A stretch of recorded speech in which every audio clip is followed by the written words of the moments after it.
Hey, my name is Brad Farbstein. I'm the owner and operator of the Real Ale Brewing Company out in Blanco, Texas.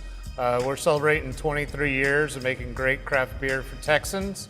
Our beer is unfiltered, unpasteurized, and unavailable in 49 states. So you better come to Texas if you want to drink some of our beer.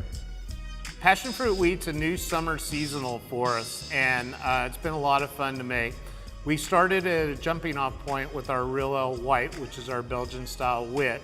That's dry hopped with Mosaic. So we pulled that Mosaic out because Mosaic has this really unique flavor profile that we didn't think would pair well with the passion fruit. And then we came back and added natural passion fruit juice to the beer, allowed the yeast to ferment out some of the sugars, and then allowed the passion fruit aroma to stay in the beer. After the beer's gone through and fermented all the natural sugars out, we're gonna add the passion fruit in and allow the yeast to consume a little bit of the sugars that are residual in the fruit juice, and then it'll go directly to packaging. Passion fruit has a really unique flavor. I think it has some earthy tones to it, and it has some sweetness as well. And so I think it adds to the complexity of the beer. The fruit naturally has a lot of bacteria and microbes that are on the fruit, which is very natural out in its growing regions. We can't afford to put fruit that has bacterias and molds and everything else into our beers because we wouldn't be able to control what would happen inside the beers. So we actually have to juice that fruit, and then we have to sterilize that fruit juice before we're gonna add it to our beer. And Oregon fruit does all that for us. So we're adding a fruit concentrate, but it is an all-natural fruit. We're not adding chemicals or anything else.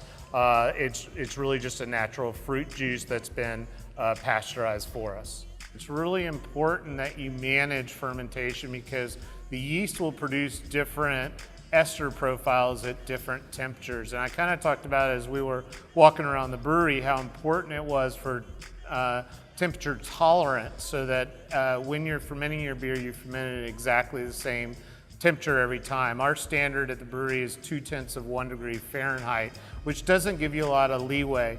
So for our ales, we want our ales to ferment at 68.3 degrees Fahrenheit. That means that as soon as the beer gets up to 68.5 degrees, we're gonna induce a little bit of cooling into the tank, and we're gonna pull that heat out of the tank and lower that temperature back down.